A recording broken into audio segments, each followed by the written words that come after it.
It's the stuff of science fiction, a future where society is collated, automated, and regimented, on a planet where everything we ingest, from water to medicinals to food, from farms to grocers' shelves, from cradle to grave, is determined by multinational corporations. Some would call this progress, a necessity in this technocratic world. Others dismiss this view as naive and see dark designs behind the machinations of a growing international bureaucracy, which they believe is overseeing a power grab by the wealthiest companies on the planet. Many reject these beliefs as one part conspiracy theory and one part lunatic fringe. But it is not a fantasy, not at all, and the angst is justified.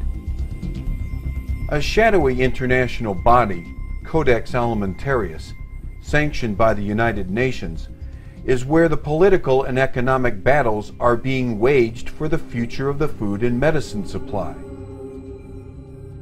It is there where multinational corporations have lined up in an attempt to influence international regulations, and where they hope to sign exclusive contracts to feed and care for the masses worldwide. In America, the FDA stated its intentions long ago. They intend to harmonize food and health care, along with Big Food and Big Pharma, at Codex.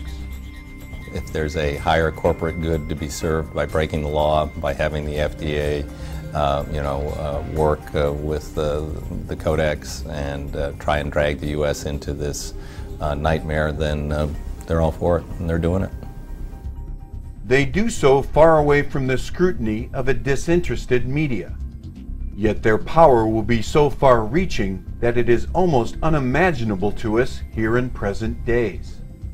This would be like the ultimate reaching of government into our personal health lives, which would be unbelievable. And not even our government, some, bureaucratic, diffuse, multinational, secretive government. If they succeed, healthcare, and indeed our lives, will never be the same. The battle for personal sovereignty is being waged right now at Codex Alimentarius. These FDA bureaucrats meeting on distant shores will support increasing internationalization and harmonization of our domestic legislation to the international legislation and international standards and guidelines that are being formulated by Codex and other international bodies. And the interesting thing is, if you look at the strategic plan for Codex Alimentarius Commission, it says these standards and guidelines are intended to be implemented both domestically and internationally. In the war against Codex, few have understood its implications better than Scott Tipps, president of the National Health Federation. Early in the new century, Tipps applied to be accredited and recognized as an INGO, an international non-governmental organization, at Codex meetings. NHF, the world's oldest health freedom organization, was granted that status, and the power brokers at Codex have regretted it ever since.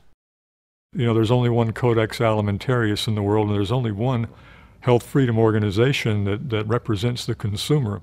I believe that every generation has its own struggle against power brokers who want to control individual freedom. It's an issue of personal freedom versus the bureaucratic mind. And so the health freedom issue, to me, is a primary human rights issue. NHF has been at the forefront of the battle for medical freedom of choice since the beginning, challenging the FDA and Congress at every turn to preserve the rights of consumers. If Codex rules are adopted worldwide, though, it will become virtually impossible to use dietary supplements therapeutically, because dosages will be too low, and synthetic ingredients would replace natural sources. There has been a concerted effort to try and limit the amount of vitamins and minerals in dietary supplements for some time now. What they want are the recommended dietary allowances, which are simply the minimal amount to prevent deficiency diseases like rickets and beriberi and pellagra and scurvy. So if they can be successful, we would obviously not be able to achieve therapeutic doses or even prevent disease. At each Codex meeting, NHF has been fighting the Commission's designs to create what they term safe upper limits on vitamins and minerals. One of the questions that's asked is, why is there a movement to establish an upper limit on the dosages of dietary supplements, vitamins, and minerals? And we do ask that question because we're asking, where are the dead bodies? Where is the mortality? We went back and looked at the poison control data. Certainly no deaths in the last 8 years reported by the Poison Control Centers of America. So dietary supplements are the safest consumer products that we can find, and certainly they're being mischaracterized as somehow unsafe to the public, that the public needs to be on guard in taking dietary supplements. And I think this is just a mischaracterization that must be stopped. Since no other group but the NHF has earned the right to speak out at the Codex meetings, no one else can combat the onerous bureaucratic mindset, and they do so on the record, every day, at home and at Codex meetings. NHF is not only the leader in Codex, it is also the leader in federal issues at our Capitol. So they understand how our government is either representing us well in the international climate or not. We have to think of the human spirit and the human autonomy when we're making regulations. NHF is a national leader, and that's why they are the best spokesperson at Codex, because they understand what we need at home.